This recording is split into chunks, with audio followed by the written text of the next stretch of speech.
ஹாப்பியா, ஹெல்தியா, ஜாலியா ஒரு லைஃப்.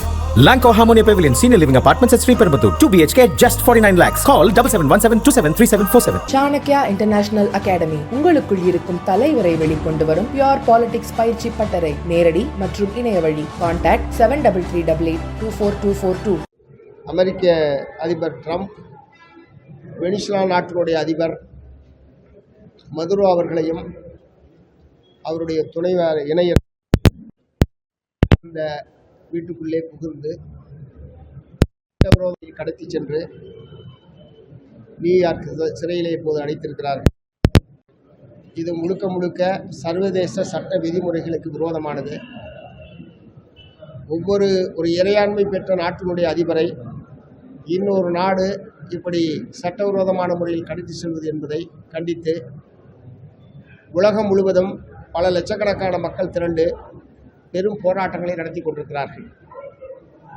அமெரிக்க அதிபருடைய இந்த அடாவடித்தனத்தை கண்டித்து மார்க்சிஸ்ட் கம்யூனிஸ்ட் கட்சியின் சார்பில் கடந்த 5ஆம் தேதி சென்னையில் அமெரிக்க தூதரகத்திற்கு முன்பாக கண்டன ஆர்ப்பாட்டத்தை நடத்திட நாங்கள் முறைப்படி காவல்துறையிடம் அனுமதி கோரியிருந்தோம். ஆனால் காவல்துறை அனுமதி மறுத்து போராட்டத்திற்காக ஒன்று கூடிய தலைவர்களை, தோழர்களை அவர்கள் வர வர கைது செய்து முறையான ஏற்பாடும் இல்லாமல் ஏறத்தாழ 3 மணி நேரம் சென்னை மாநகரம் முழுவதும் வண்டியில் வைத்து சுற்றி கொண்டிருந்து விட்டு மதியம் 1 மணிக்கு மேல்தான் ஒரு குறிப்பிட்ட மண்டபத்திலே கொண்டு வந்து வைத்திருந்திருக்கிறார்கள். கைது செய்வது என்கிற பெயரில் காவல்துறை மிக கடுமையான அடக்குமுறையை மார்க்சிஸ்ட் கம்யூனிஸ்ட் கட்சியுடைய தோழர்கள் மீது ஏவி இருக்கிறது. மத்திய சென்னை மாவட்ட செயலாளர் தோழர் செல்வா அவர்களுடைய தலையிலே காயம் ஏற்பட்டிருக்கிறது. காவல்துறை வேண்டுமென்றே தோழர்களை குத்துவது, காலால் மிதிப்பது போன்ற அத்துமீறிய நடவடிக்கையில் ஈடுபட்டிருக்கிறார்கள். காவல்துறையினுடைய இந்த கடுமையான அடக்குமுறையை மார்க்சிஸ்ட் கம்யூனிஸ்ட் கட்சி வன்மையாக கண்டிக்கிறது.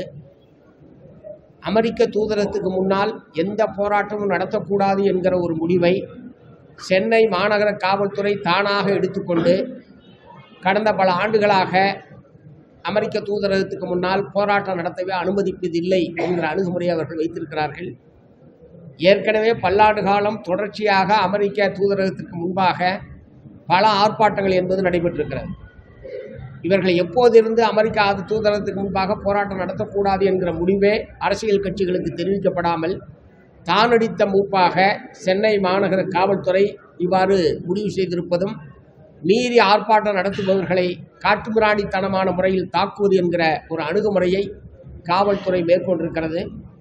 ஆகவே இதற்கு ஒரு முடிவு கட்டக்கூடிய வகையில் தமிழ்நாடு முதலமைச்சர் அவர்கள் நேரடியாக தலையிட்டு, ஏனென்றால் இப்போது அமெரிக்கா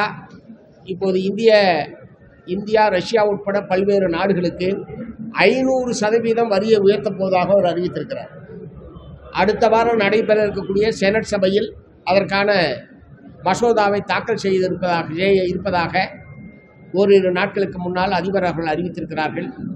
ஏற்கனவே 50% கூடுதல் வரி விதித்த காரணத்தினாலேயே திருப்பூர் போன்ற நகரங்களில் மட்டும் ஏறத்தாழ 10,000 கோடி ரூபாய்க்கு ஏற்றுமதி ஆக வேண்டிய பொருட்கள் என்பது மிகப்பெரிய இழப்புக்கு உள்ளாகி இருக்கிறது. குறிப்பாக தமிழ்நாட்டில் ஜவுளி தொழில், தோல் தொழில், அதே மாதிரி கடல் உணவுகள் போன்றவற்றில் ஒரு கடுமையான பாதிப்பை அமெரிக்காவுடைய வரி விதிப்பு ஏற்கனவே ஏற்படுத்தியிருக்கிறது. இந்தியா போன்ற நாட்டை அடிபடிய வைக்க வேண்டும் என்பதற்காக அதிபர் ட்ரம்ப் இப்படி 500% வரியை உயர்த்துவது என்று அறிவித்திருப்பது என்பது தொழிலை அளிப்பது மட்டுமல்ல, தொழிலாளர்களுடைய வேலைவாய்ப்பை பறிப்பது, ஒட்டுமொத்த இந்திய பொருளாதாரத்தின் மீது ஒரு கொடூரமான தாக்குதலை அமெரிக்க ஏகாதிபத்தியம் தொடுத்திருக்கிறது. ஆகவே இவற்றையெல்லாம் எதிர்த்து தொடர்ச்சியாக அமெரிக்காவுக்கு எதிராக ஆர்ப்பாட்டம் நடத்த வேண்டிய கட்டாயம் என்பது ஏற்படும். அமெரிக்காவில் வெள்ளை மாளிகைக்கு முன்பாகவே ஆர்ப்பாட்டம் நடத்துவதற்கு அங்கே இருக்கக்கூடிய அரசாங்கம் அனுமதிக்கிறது. நியூயார்க், வாஷிங்டன் போன்ற நகரங்களில் பல்லாயிரக்கணக்கான மக்கள் நாள் முழுவதும் தெருவிலே போராட்டம் நடத்துகிறார்கள். ஆனால் சென்னையில் இருக்கக்கூடிய அமெரிக்க தூதரகத்துக்கு முன்பாக போராட்டம் நடத்தக்கூடாது என்று காவல்துறை சொல்வதை மார்க்சிஸ்ட் கம்யூனிஸ்ட் கட்சி ஏற்கவில்லை.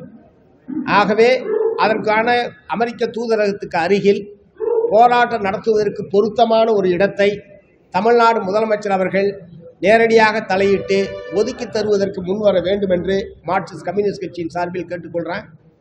அதே மாதிரி இந்த 5ஆம் தேதி போராட்டத்தில் ஈடுபட்ட, அதே மாதிரி 6ஆம் தேதி இந்திய கம்யூனிஸ்ட் கட்சியினுடைய தோழர்கள் அதே போராட்டத்தில் ஈடுபட்டார்கள். அவர்கள் மீதும் காவல்துறை கொடூரமான அடக்குமுறையைத்தான் ஏவி இருக்கிறார்கள். ஆகவே தோழர்கள் மீது ஏறத்தாழ 137 தோழர்கள் மீது கடுமையான பல பிரிவுகளில் பொய் வழக்கை போட்டிருக்கிறார்கள். ஆகவே அந்த பொய் வழக்கை உடனடியாக ரத்து செய்வதற்கும், இப்படி அத்துமீறி நடந்து கொண்ட காவல்துறை அதிகாரிகள் மீது நடவடிக்கை எடுப்பதற்கும் தமிழ்நாடு அரசு முன்வர வேண்டும் என்று மார்க்சிஸ்ட் கம்யூனிஸ்ட் கட்சியின் சார்பில் நான் வற்புறுத்தி கேட்டுக்கொள்ள விரும்புகிறேன். இந்த இந்தியாவுடைய பொருளாதாரத்தையும் தொழிலையும் தொழிலாளர்களுடைய வாழ்வாதாரத்தையும் அளிக்கக்கூடிய வகையில் அல்லது இந்தியாவை தனக்கு அடிமைப்படுத்த வேண்டும் என்கிற கெட்ட நோக்கத்தோடு இப்போது அறிவித்திருக்கிற 500% வரி விதிப்பை கண்டித்து உடனடியாக இத்தகைய அறிவிப்புகளை திரும்ப பெற வேண்டும் என்று வற்புறுத்தி தமிழ்நாட்டில் வரக்கூடிய 22ஆம் தேதி, ஜனவரி மாதம் 22ஆம் தேதி தமிழ்நாட்டுடைய முக்கியமான தொழில் கேந்திரங்களில் மார்க்சிஸ்ட் கம்யூனிஸ்ட் கட்சியின் சார்பில் அமெரிக்காவுடைய இந்த அடாவடித்தனத்திற்கு எதிராக கண்டன ஆர்ப்பாட்டத்தை நடத்துவது என்று நாங்கள் தீர்மானித்திருக்கிறோம். சென்னை, கோவை, திருப்பூர், ஈரோடு, சேலம், கரூர், ஒசூர் ஆகிய 10 இடங்களில் இந்த கண்டன ஆர்ப்பாட்டம் என்பது 22ஆம் தேதி நடைபெறும். இந்த இந்தியாவுடைய இறையாண்மையை பாதுகாப்பதற்காகவும் தொழிலாளர்களுடைய வாழ்வாதாரத்தை பாதுகாக்கவும் நடக்கக்கூடிய இந்த கண்டன ஆர்ப்பாட்டத்தில் பெரும்பகுதியான மக்கள் கலந்து கொண்டு பேராதரவு தர வேண்டும் என்று இந்த சந்தர்ப்பத்தில் நான் கேட்டுக்க விரும்புகிறேன். அதே மாதிரி இப்போது தமிழ்நாடு அரசாங்கம் தமிழர் திருநாளை ஒட்டி பொங்கல் பரிசு தொகுப்பை அறிவித்திருக்கிறார்கள். கடந்த 8ஆம் தேதி மாண்புமிகு முதலமைச்சர் அவர்கள் அதை துவக்கி வைத்திருக்கிறார்கள். இந்த அறிவிப்பை மார்க்சிஸ்ட் கம்யூனிஸ்ட் கட்சி வரவேற்கிறது. ஆனால் அதே நேரத்தில் இந்த கையடக்க கணினியின் மூலம் ஒவ்வொரு அட்டைதாரரும் கைரேகை வைத்துத்தான் அந்த பொருட்களை பெற முடியும் என்கிற ஒரு முறை என்பது ஏற்கனவே இருக்கிறது. ஒரே நேரத்தில் பல பயனாளிகள் போய் ரேகை வைக்கிற என்ற போது அது இணைப்பில் ஒரு மிகப்பெரிய சிரமம் என்பது ஏற்பட்டு பல மணி நேரம் காத்திருக்க வேண்டிய கட்டாயம் என்பது கடந்த காலத்தில் ஏற்பட்டது. ரெண்டாவது, அந்த அளவுக்கு இணைப்பை வலுப்படுத்துவதற்கு இந்த குறுகிய காலத்துக்குள் வலுப்படுத்துவதற்கான வாய்ப்பு இருக்குமான்னு தெரியாது. அதனால் அந்தந்த குடும்ப அட்டைதாரர்கள் கையெழுத்து போட்டாலே வழங்கலாம் என்கிற முறையில் ஒரு மாறுதலை தமிழ்நாடு அரசாங்கம் கொண்டு வர வேண்டும். இல்லை என்று சொன்னால் இந்த பொங்கல் தொகுப்பை பெறுவதற்கே பல நாட்கள் பல மணி நேரம் காத்திருக்க வேண்டிய அந்த ஊழியர்களை கேட்டால் என்ன சொல்கிறாங்கன்னா, ஒவ்வொரு பயனாளிக்கு குறைஞ்சபட்சம் 15 நிமிஷம் ஆகும்னு சொல்கிறாங்க. இந்த இணைப்பு ஒழுவாக இல்லாதனால ஒவ்வொருத்தருக்கும் 15 நிமிஷம் ஆகுனா ஒரு நாளைக்கு எத்தனை பேர் அப்போ பண்ண முடியும்? ஒரு 50 பேர் 60 பேர் என்பது தான் ஒரு நாளைக்கு கொடுக்க முடியும். ஒரு ரேஷன் கார்டுன்றது 1000 1200 வரைக்கும் இருக்குது. அப்படின்னா அது பொங்கல் முடிஞ்சு கூட கொடுத்து முடிக்க முடியாது என்கிற மாதிரி நிலைமை ஏற்படும். ஆகவே ஏற்கனவே டோக்கன் கொடுத்துட்றாங்க, வெரிஃபை பண்ணி தான் டோக்கன் கொடுக்குறாங்க. அது ரேகை வச்சு தான் வாங்கணுன்ற அவசியம் இல்லை, கையெழுத்து போட்டாலே கொடுக்கலாம் என்கிற முறையில் ஒரு வழிகாட்டலை தமிழ்நாடு அரசாங்கம் கொடுத்தால் அந்த பொதுமக்கள் விரைவாக அதை பெறுவதற்கான வாய்ப்பு என்பது ஏற்படும் என்பதை இதை அரசு கவனத்தில் கொண்டு உரிய வழிகாட்டுதல்களை சம்பந்தப்பட்ட நுகர்பொருள் அந்த துறைக்கு வழங்க வேண்டும் என்று நான் கேட்டுக்க விரும்புகிறேன். ஏதாவது நீங்கள் கேட்குறதுனா கேளுங்க.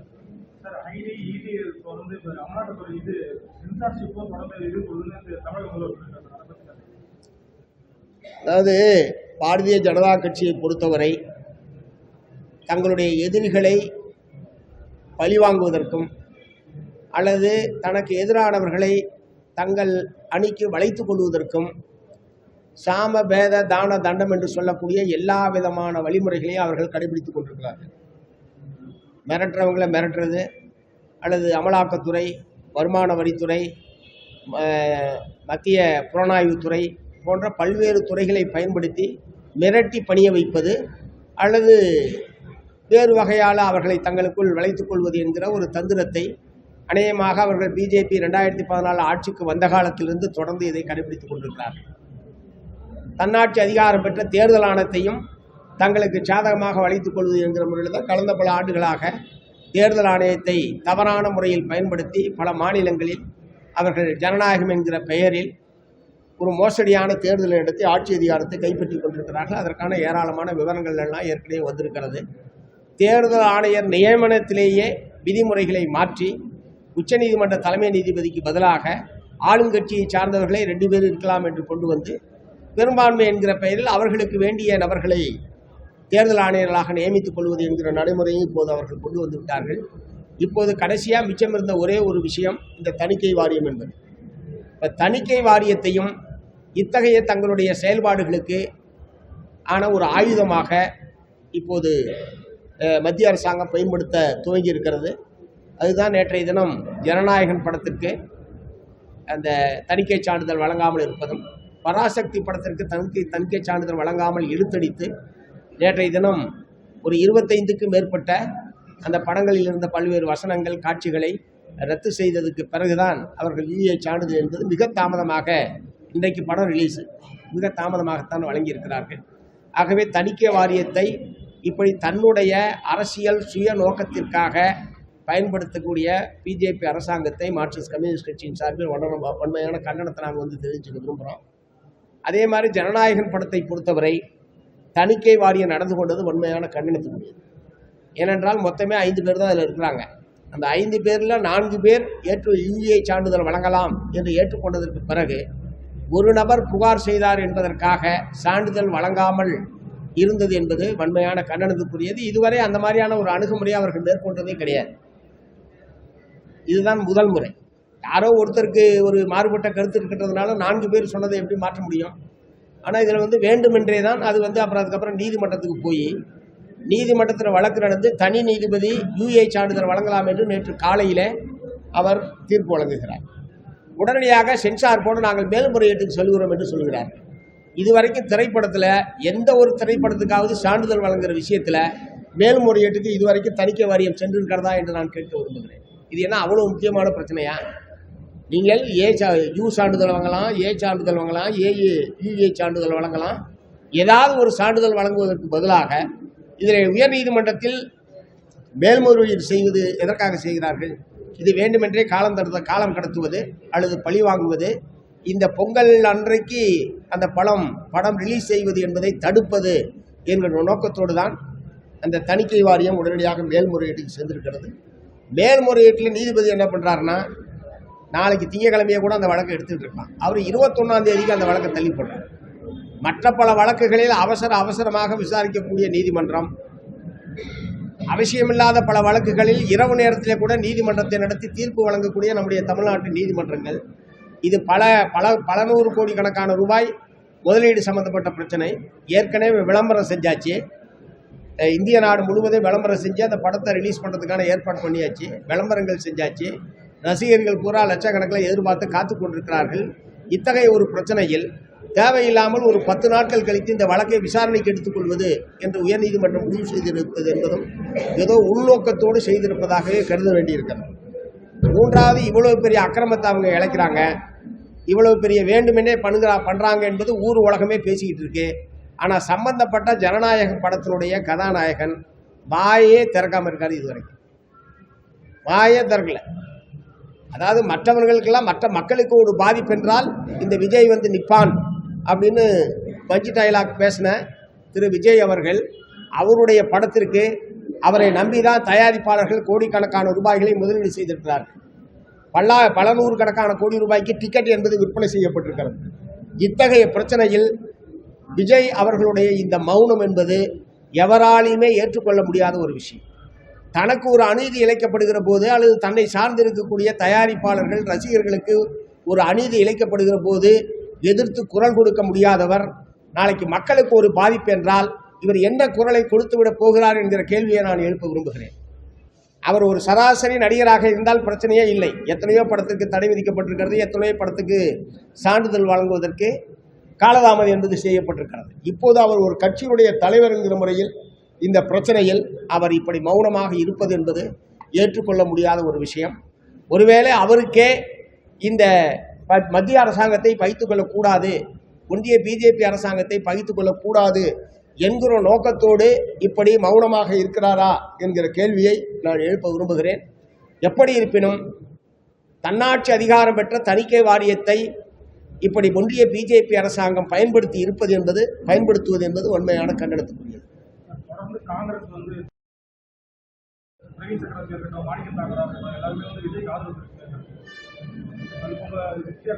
இப்போ நான் கூட அதான சொல்கிறேன். நான் சார், அதாவது சினிமா திரைப்படத்துறை என்பது தமிழ்நாட்டில் ஒரு மிக முக்கியமான ஒரு துறை. பல்லாயிரக்கணக்கான தொழிலாளர்களுக்கு வேலை வாய்ப்பு, பல்லாயிரக்கணக்கான கோடி ரூபாய் புழங்கக்கூடிய ஒரு மிக முக்கியமான துறையாக இருக்கிறது. மத்திய அரசாங்கம் தணிக்கை வாரியத்தை பயன்படுத்தி இந்த மாதிரிலாம் நடந்து கொண்டால் அந்த தொழிலே அழிந்து போய்விடும். உரிய நேரத்தில் படத்தை ரிலீஸ் செய்ய முடியாது என்று சொன்னால் யார் முதலீடு செய்வார்கள்? யார் நம்பி விளம்பரம் பண்ண முடியும்? ஒட்டுமொத்தமாக அந்த துறையே அழிந்து போயிடும். அந்த கவலையிலிருந்து தான் பிஜேபி அரசாங்கத்தினுடைய அணுகுமுறையை, தணிக்கை வாரியத்தினுடைய செயல்பாட்டை நாங்கள் கண்டிக்கிறோம். நான் கண்டிக்கிறதுனால உடனே விஜய்க்கு நான் ஆதரவாக தெரிவிக்கிறேன் அர்த்தமா? விஜய் ஏன் வாயை திறக்காமல் இருக்காருன்னு சேர்ந்து தான் கேட்குறேன். அவருடைய மதிப்பீடாக இருக்கலாம், நாங்கள் அந்த மாதிரி நினைக்கல.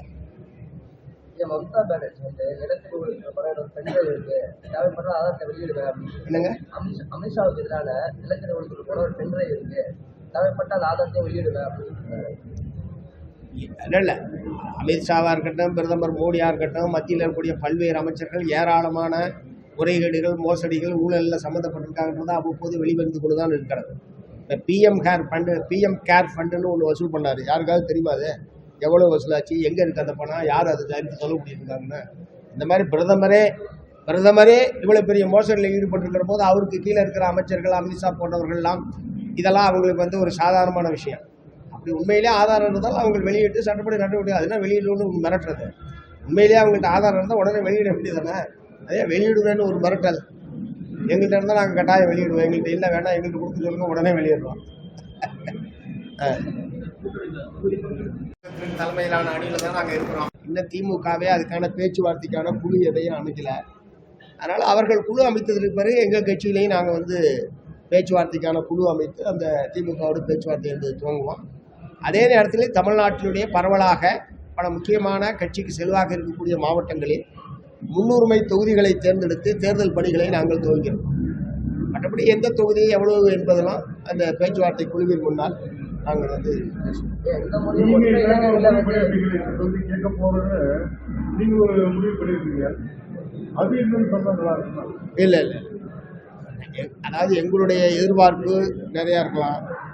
இன்னும் வந்து அணி சேர்க்கையில் மாற்றங்கள் ஏற்படும் என்பது மாதிரியான செய்திகள் வந்துக்கிட்டு இருக்கு. ஏன்னா பல பேர் எங்கே சேர போகிறாங்க. மார்க்சிஸ்ட் கம்யூனிஸ்ட் கட்சியை பொறுத்தவரை பிஜேபி அதிமுகவை தோற்கடிப்பது என்பதில் நாங்கள் உறுதியாக இருக்கோம். அது எங்களுடைய மாநில குழுவுடைய தீர்மானம். அந்த தீர்மானத்துக்கு உட்பட்டு இன்றைக்கு அதற்கான சக்தி படைத்த ஒரு அணியாக திராவிட முன்னேற்ற கழகத்தின் தலைமையிலான ஜனநாயக முற்போக்கு கூட்டணி என்பதுதான் இருக்கிறது.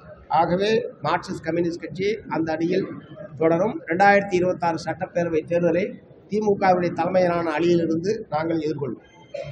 அதே நேரத்தில் இந்த அணியில் வேறு சில கட்சிகள் வரலாம் போகலான்ற மாதிரியான உங்களை மாதிரி ஊடகங்கள் இருந்தால் நிறைய செய்திகள் என்பது வந்து கொண்டிருக்கு. ஒருவேளை அதனால் கூட பேச்சுவார்த்தைக்கான குழு அமைப்பதில் ஒரு தாமதம் என்பது ஏற்படலாம். பேச்சுவார்த்தை குழுவின் முன்னால் அதில் நாங்கள் எடுத்து சொல்லுவோம். நிச்சயமாக இரட்டை இலக்கங்கள் என்பதில் தான் மார்க்சிஸ்ட் கம்யூனிஸ்ட் கட்சி உறுதியாக தொடர்ந்து போராட்டத்தில் ஈடுபட்டு வராங்க. இடைநிலை ஆசிரியர் சமவேளைக்கு தொடர்ந்து போராட்டத்தில் ஈடுபட்டு கைது செய்யப்பட்டிருக்காங்க. நடவடிக்கை இருக்காமல் இல்லை, மார்க்சிஸ்ட் கம்யூனிஸ்ட் கட்சியின் சார்பில் ஏற்கனவே நான் வந்து ஊடகங்கள் வாயிலாகவும் அறிக்கைகள் வாயிலாகவும் உடனடியாக அந்த இடைநிலை ஆசிரியர்கள் சங்க தலைவர்களை அழைத்து பேசி ஒரு சுமூகமான முறையில் தீர்வு காண வேண்டும் என்பதை வற்புறுத்தியிருக்கிறோம். பள்ளி கல்வித்துறை அமைச்சர் அவர்களையும் தொடர்பு கொண்டு, ஏன்னா இது வந்து அவங்களுக்கு மட்டும் பிரச்சனை இல்லை, தோழமை கட்சிகளான எங்களுக்கு நெருக்கடி தான். ரெண்டாவது அவங்க வச்சிருக்க கோரிக்கை ரொம்ப நியாயமான கோரிக்கை. ஒரு 2009ஆம் ஆண்டு மே மாதம் 31ஆம் தேதி பணியில் சேர்ந்தவருக்கும் ஜூன் மாதம் 1ஆம் தேதி பணியில் சேர்ந்தவருக்கும் இடையில் 3170 ரூபாய் வித்தியாசம் என்பது இருக்கும். ஒரே வேலை செய்யக்கூடிய ஒரே கிரேடில் இருக்கக்கூடிய ஆசிரியர்களுக்கு இடையில் ஒரு நாள் தாமதமாக பணியில் சேர்ந்தவர்களுக்கு 3170 ரூபாய் வித்தியாசம் என்பது இருக்கிறது. ஆகவே அதை சமப்படுத்த வேண்டும் என்பதுதான் அவங்களுடைய நியாயமான கோரிக்கை, முக்கியமான கோரிக்கை. ஆகவே இதை உடனடியாக தமிழ்நாடு அரசாங்கம் ஏற்க வேண்டும் என்கிற முறை பள்ளிக்கல்வித்துறை அமைச்சர் அவர்களை தொடர்பு கொண்டு நானும் பேசியிருக்கேன். 1-2 நாட்களில் இதற்கு தீர்வு காணப்படும். அதற்கான முயற்சிகளை நாங்கள் எடுத்துக்கொண்டிருக்கிறோம். நிதித்துறை அதிகாரிகளோடு, தமிழ்நாடு அரசுடைய நிதித்துறை அதிகாரிகளோடு அதற்கான பேச்சுவார்த்தை என்பது நடைபெற்றுக் கொண்டிருப்பதாக அமைச்சர் அவர்கள் தெரிவித்திருக்கிறார்கள். அநேகமாக 1-2 நாட்களில் அது தீர்வு காணப்படும். அதற்கான முயற்சியை நாங்கள் ஈடுபடுவோம். இல்லை, மார்க்சிஸ்ட் கம்யூனிஸ்ட் கட்சியை பொறுத்தவரை மார்க்சிஸ்ட் கம்யூனிஸ்ட் கட்சி தலைமையிலான கூட்டணி மந்திரி சபையில் தான் நாங்கள் பங்கேற்போமே தவிர வேறொரு கட்சியினுடைய தலைமையில் இருக்கக்கூடிய கூட்டணி மந்திரி சபையில் மார்க்சிஸ்ட் கம்யூனிஸ்ட் கட்சி பங்கேற்கிறோம். இப்போ கேரளாவில் நாங்கள் கூட்டணி மந்திரி சபை தான். அது மார்க்சிஸ்ட் கம்யூனிஸ்ட் கட்சியின் தலைமையில் இருக்கக்கூடிய இடதுசாரி ஜனநாயக அணியினுடைய ஆட்சி. பெங்காலில் நாங்கள் இருந்தோம், திரிபுராவில் நாங்கள் இருந்தோம். அந்த மாதிரி மற்ற கட்சிகளுடைய தலைமையில் இருக்கக்கூடிய அமைச்சரவையில் நாங்கள் பங்கேற்க மாட்டோம். இது எங்கள் கொள்கை பூர்வமாக நாங்கள் எடுத்திருக்கக்கூடிய ஒரு முடிவு. அதே நேரத்தில் மற்ற கட்சிகளை பொறுத்த வரைக்கும் அந்த மாதிரியான ஒரு முழக்கம் என்பது இப்போது தொடர்ந்து அநேகமாக வேறு எந்த தேர்தலையும் இந்த அளவுக்கு ஆட்சியில் பங்கு, அதிகாரத்தில் பங்கு என்கிற இந்த முழக்கம் என்பது இது வரைக்கும் வேறு எந்த தேர்தலும் வந்ததில்லை. இந்த முறை அந்த மாதிரியான முழக்கங்கள் என்பது வந்திருக்கிறது. அது சம்பந்தப்பட்ட கட்சியினுடைய நிலைப்பாடு. மற்றபடி அது பொருத்தமான நேரத்தில் தேர்தலுக்கு பிறகுதான் அது அப்படி ஒரு சூழல் இருக்கா இல்லையா என்பது தேர்தலுக்கு பிறகுதான் முடிவு பண்ண முடியும். ஒருவேளை அது எந்த ஒரு கட்சியாக இருந்தாலும் தனி பெரும்பான்மை வந்துருச்சுன்னு வச்சுங்க, அவங்க கூட்டணி மந்திரி சபைன்ற பிரச்சனையே வரல.